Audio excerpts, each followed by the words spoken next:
बिस्मिल्लाहिर्रहमानिर्रहीम। अस्सलाम वालेकुम नाज़रीन, मैं हूं अहमद फवाद और आप देखते हैं मुझे मेरे यूट्यूब चैनल और फेसबुक पेज पर। नाज़रीन, आज़ाद कश्मीर इंतखाबात 2021 के हवाले से एक और वीडियो के साथ आप नाज़रीन की खिदमत में हाजिर हुआ हूं और आज के इस वीलॉग में आज़ाद कश्मीर के ज़िला बाग़ के जो 4 अहम हलके हैं नाज़रीन, उस हवाले से बड़ी एक्सक्लूसिव डिटेल्स हैं वो आपके साथ में शेयर करने जा रहा हूँ, जिनके बाद जिनमें मैं आपको ये बताऊँगा कि इस मरतबा इन इंतखाबात में ज़िला बाग़ के चारों हलकों में कौन सी जमात जो है वो फेवरेट है, कौन सी जमात के कौन से उम्मीदवार जो हैं वो इस मरतबा खड़े हैं, बरादरियों का क्या यहाँ पर निज़ाम है और क्या तारीख खुद को दोहराने जा रही है, ताज़ा सूरत हाल यहाँ पर क्या है, इस हवाले से तमाम तर डिटेल्स जो हैं वो आप नाज़रीन की खिदमत में पेश करेंगे। सबसे पहले तो नाज़रीन बात करते हैं बाग़ के पहले हलके यानी कि LA-14 के हवाले से। तो LA-14 का ये जो हलका है, इस हलके में नाज़रीन पाकिस्तान तहरीक इंसाफ की जानिब से मेजर रिटायर मोहम्मद लतीफ़ साहब जो हैं वो इस मरतबा इंतखाबात में हिस्सा ले रहे हैं। मुस्लिम लीग नून के राजा इफ्तिखार अयूब, पीपल्स पार्टी के मोहम्मद खालिद खान और मुस्लिम कॉन्फ्रेंस के सरदार अतीक अहमद जो हैं वो मद्दे मुकाबिल होंगे 2021 इंतखाबात में। इस हलके में अगर तकरीबन कुल वोट्स की बात की जाए तो तकरीबन 2 लाख 1 लाख और 2,000 के करीब यहाँ पर कुल वोट्स हैं। ऑब्वियसली उनमें से देखा जाएगा कितने वोट्स जो हैं वो कास्ट किए जाते हैं, जबकि यहाँ पर अगर बात की जाए 2016 के इंतखाबात के हवाले से, 2016 में इस हलके में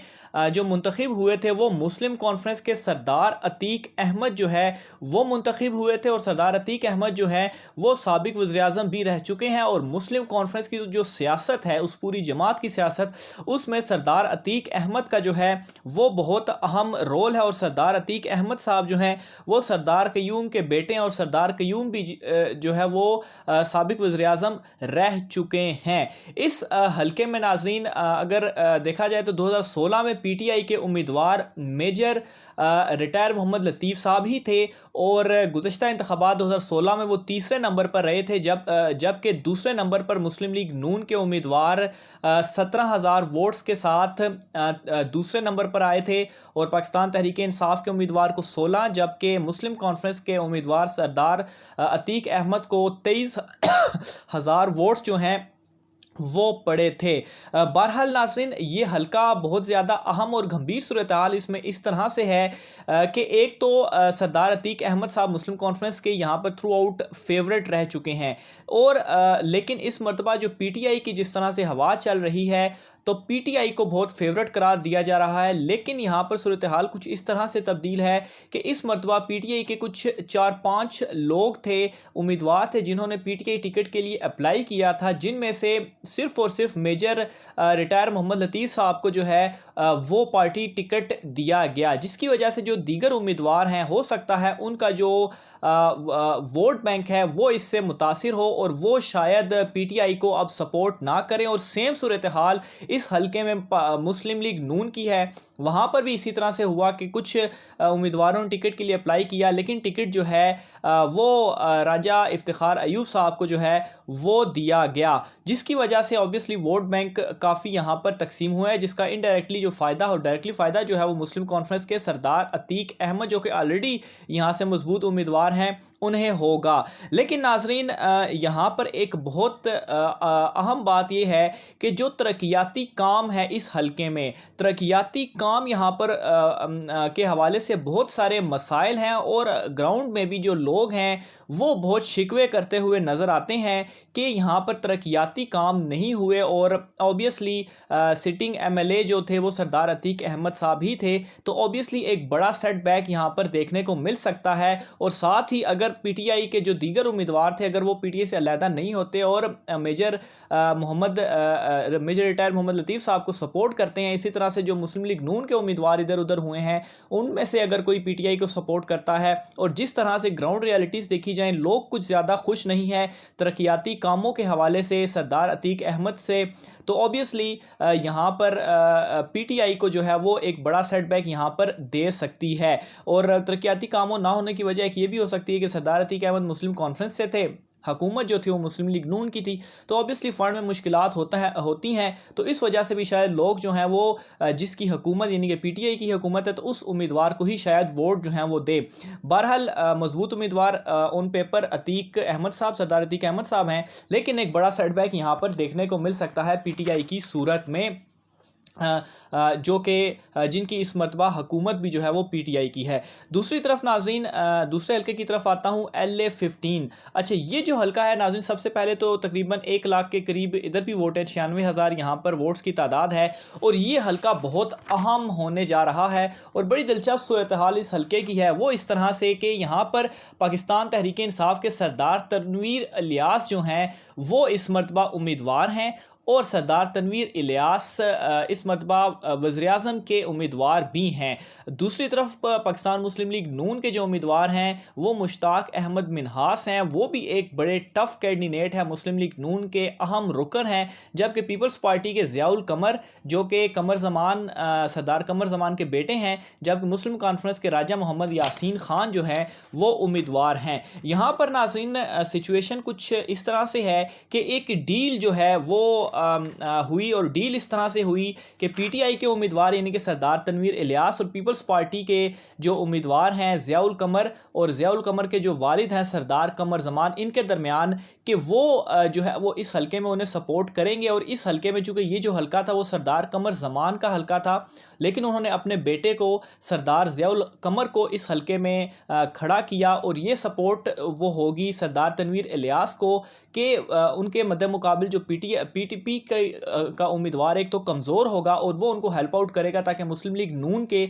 यहाँ से जो वोट बैंक है उससे तोड़ा जाए। और सरदार ज़ियाउल कमर साहब जो हैं वो इस मरतबा कंपेन भी उस तरह से नहीं चलाएंगे, जिसका जो फ़ायदा होगा वो सरदार तनवीर इलियास को होगा, और मुस्लिम लीग नून का यहाँ से वोट जो है वो टूटेगा, क्योंकि मुश्ताक अहमद मिन्हास जो हैं वो बड़े मजबूत उम्मीदवार हैं इस हल्के में। दूसरी तरफ डील क्या हुई? डील ये हुई कि जो LA-16 का हल्का होगा वहाँ से सरदार कमर ज़मान जो हैं वो ख़ुद इलेक्शन में हिस्सा लेंगे, लेकिन पीटीआई जो है वो उन्हें वहाँ पर सपोर्ट करेगी, इवन के फाइनेंशियल सपोर्ट भी करेगी। और ये सरदार तनवीर इलियास का जो है उनके साथ ये डील आप कह सकते हैं हुई है। अब अगर मैं आता हूँ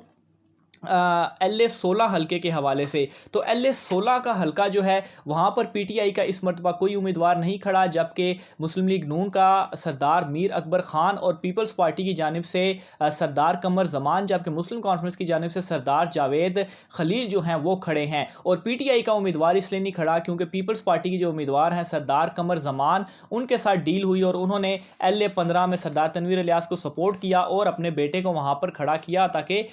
मुस्लिम लीग नून का जो वहाँ से वोट बैंक है वो तोड़ा जाए। तो LA-15 में इस मरतबा जो सूरत हाल है वो इस तरह से है कि गेम डाल दी गई है मुश्ताक अहमद मिन्हास के हवाले से, जो कि मजबूत उम्मीदवार थे, और सरदार तनवीर इलियास जो हैं वो ऑब्वियसली वज़ीर-ए-आज़म के भी कैंडिडेट हैं तो पीटीआई की जानिब से, तो वो इस मरतबा वहाँ पर भरपूर कोशिश कर रहे हैं। और LA-16 में सूरत हाल है कि पीटीआई का कोई उम्मीदवार है ही नहीं, और पीटीआई जो है वो ऑब्वियसली पीपीपी के उम्मीदवार को सपोर्ट कर रही है। और यहाँ पर खैर ऑब्वियसली अगर दो जमातें पीपल्स पार्टी और पीटीआई आपस में एक दूसरे को सपोर्ट कर रही हैं तो उन दोनों के वोट्स मिला के तो ऑब्वियसली पीपी का उम्मीदवार जो है वो यहाँ पर फेवरेट दिखाई दे रहा है। और यहाँ पर जो बरादरी सिस्टम की बात करूँ, राजपूत, गुज्जर और सरदार बरादरी जो है उनका यहाँ पर खासा वोट बैंक है, और ऑब्वियसली सरदार तनवीर इलियास की और पीटीआई की सपोर्ट की वजह से ये जो वोट बैंक है वो पीपल्स पार्टी की तरफ शिफ्ट जो है वो होगा, जिसका ऑब्वियसली नुकसान मुस्लिम लीग नून को भी होगा या मुस्लिम कॉन्फ्रेंस को होगा। और यहाँ पर इस हल्के में अगर कोई मजबूत उम्मीदवार अभी इन चीज़ों की वजह से अब सामने आया है तो वो पीपल्स पार्टी के सरदार कमर ज़मान हैं। आखिरी हल्के की जानिब नाज़रीन में आता हूँ LA-17 में भी नाज़रीन बड़ी दिलचस्प सूरत हाल है। वहाँ पे इस तरह से है कि वहाँ पर एक तारीख़ रही है। तारीख़ ये रही है कि जिस हुकूमत जिस जमात की मरकज़ में हुकूमत रही है उसी जमात ने इस हलके में जो है वो सीट जीती है। यानी कि 2016 में पीपल्स पार्टी की हुकूमत थी मरकज़ में, तो 2016 में पीपल्स पार्टी के जो उम्मीदवार थे वो जीते, यानी कि फैसल मुमताज़। और इस मरतबा भी फैसल मुमताज़ को ही पीपल्स पार्टी ने वोट दिया, जबकि 2016 में मुस्लिम लीग नून की हुकूमत थी मरकज़ में, और 2016 में मुस्लिम लीग नून के ही उम्मीदवार वहाँ पर जीते, और मुस्लिम लीग नून ने दोबारा उसी उम्मीदवार को यानी कि चौधरी मोहम्मद अजीज़ को ही इस मरतबा टिकट जो है वो दिया है। जबकि मुस्लिम कॉन्फ्रेंस के राजा आदिल हुसैन और पीटीआई की जानिब से आमिर नज़ीर जो हैं वो इस मरतबा इस हलके में मद्दे मुकाबिल होंगे। यहाँ पर अगर तारीख़ को देखा जाए तो ऑब्वियसली इस मरतबा पाकिस्तान तहरीक इंसाफ की हुकूमत है। और दूसरा, ये हलका इतना इंपॉर्टेंट, ये पूरा बल्कि ज़िला इतना इंपॉर्टेंट है कि वज़ीर-ए-आज़म इमरान खान साहब की जानिब से ये फ़ैसला किया गया कि वो इस ज़िले का विज़िट करके यहाँ पर उन्होंने जलसा भी रखा और जलसे से वो खिताब भी करेंगे, जिसकी वजह से बहुत बड़ी तादाद में जो ऑब्वियसली इमरान खान साहब अगर खिताब करें तो बहुत सारे लोगों को वो अपनी तरफ अट्रैक्ट जो है वो कर सकते हैं। वैसे थ्रू आउट 2016 और 11 में मुकाबला जो है वो चौधरी मोहम्मद अजीज़ और फैसल मुमताज़ के दरमियान ही रहा है। और दोनों जो हैं वो जिस नून लीग की तरफ से वो जीते अजीज़ साहब, और पीपल्स पार्टी की तरफ से मुमताज़ साहब 2011 में जीते। लेकिन इस मरतबा एक सेटबैक इस सूरत में हो सकता है कि मरकज़ में पीटीआई की हुकूमत है और वज़ीर-ए-आज़म इमरान खान साहब जो हैं वो ख़ुद इस हलके का दौरा कर रहे हैं, तो इस मरतबा सेटबैक जो है वो आमिर नज़ीर साहब जो है वो दे सकते हैं,